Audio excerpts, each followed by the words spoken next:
some legislation this week, and I just want to mention to you, I want to see how you respond, because you might disagree with me on this. Because, we've had presidential conventions going on, and since 1976, first really only national convention that I was a delegate. I was a delegate for Ronald Reagan in 1976, where that was the last time, and that was the last time we actually had a convention that was designed to pick the candidate. But since that time, Republican and Democrat, they're not that purpose. They're just shows. And guess who's paying for it?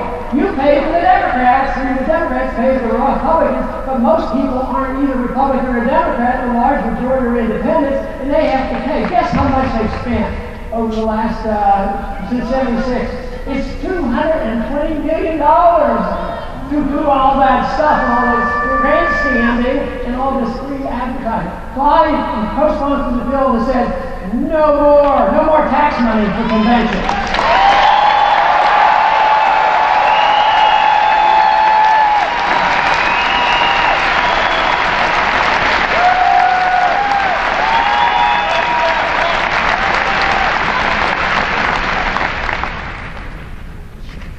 Today, we face the economic crisis. I think every bit as serious as the economic crisis. I put it a little bit higher than the economic crisis is the attack on our civil liberties, our personal liberties. The mention of how we can be arrested and these assumptions made. I think this is a very, very serious shift. And the way it comes about, I mean, the fact that executive orders, if I had ever had a chance to be the president and I could use executive orders, the only executive orders I would ever do was write an executive order and cancel out the executive order.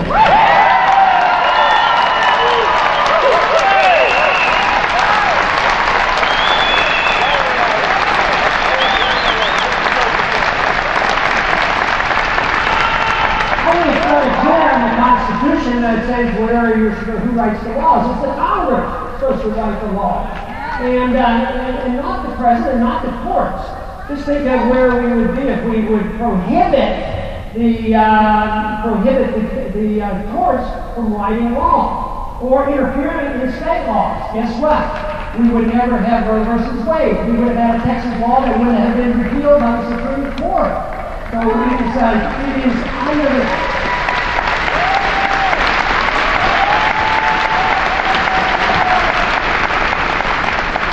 In fact, I strongly support the position that we could settle a lot of problems that wouldn't be perfect, and that is repeal Roe versus Wade. I'll tell you how to do it. How to bill, man, is by majority vote in Congress and with signatures by the president says that the jurisdiction of that issue is removed from the federal courts, and then the states provide a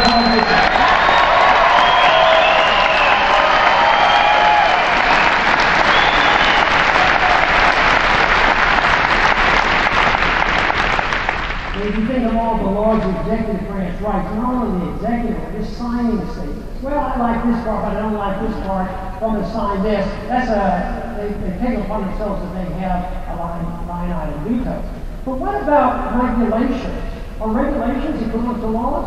Absolutely. They're worse because nobody knows where they are or what they say, and you're always tried in a court outside the regular court system. You're guilty until proven innocent. Thousands and thousands of pages. When are we going to wake up and say enough is enough? We have too many.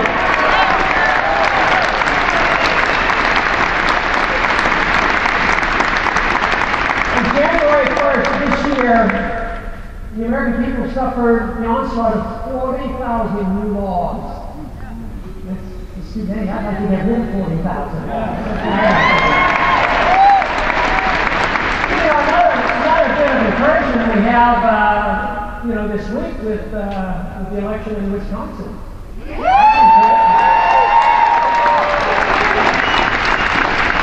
A difficult task, politically unpopular, and up till now it's been a political disaster to take on unions, in government unions.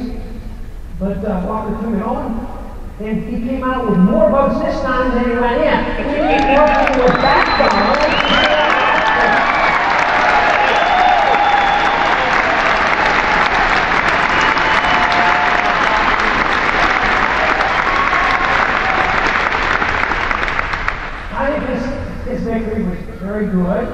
And it will help.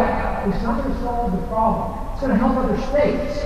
States have more obligations. If Texas has been a better state, and we've done a lot better because some of our rules are stricter, didn't suffer as much in the recession and all. But the fact that you take a state like California and others that have just gone overboard on these promises, there'll be more states seeing up to them. But they don't have a printing press, so they have more pressure.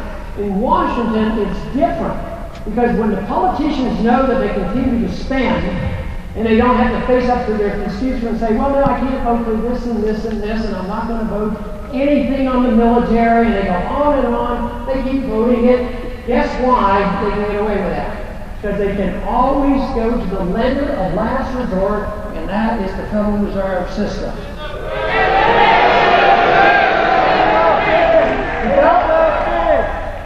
If you're looking for solutions economically and you want a different foreign policy and you want to bring things under control, you do have to study the issue of money. Because it's very bad constitutional law because gold and silver is still legal tender under the Constitution. Morally, it's equivalent to counterfeit, so it's a moral breakdown. Economically, it's a disaster because it is the cause of the business cycle.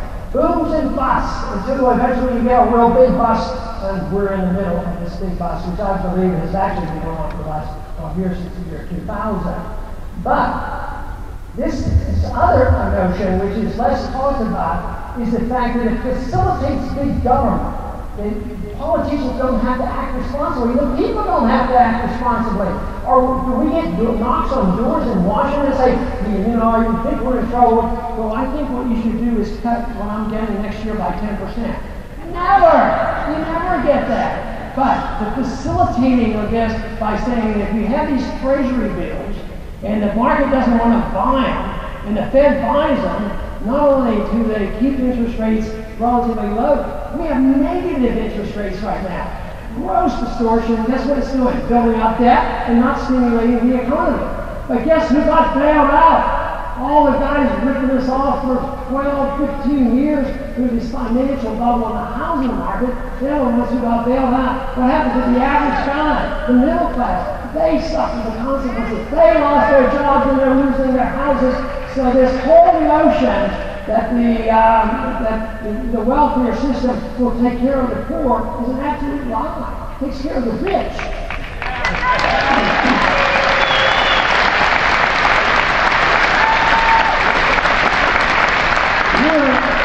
We're getting close to that day, and we should be ready for it, and that should be, you know, the obligation of the party that voices good sentiments toward fiscal conservatism and bringing people together.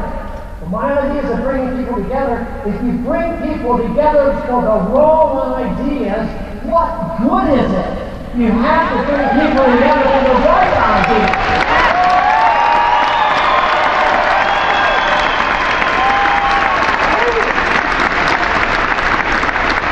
If I'm reading the future correctly, especially among the next generation, believe me, they're studying and they're reading. They know the free market economists. They understand the principles. They know the system isn't working. They're sick and tired of the wars. They want their personal liberties, and they'd like to have a job. So I'm optimistic. Thank you very much for coming today.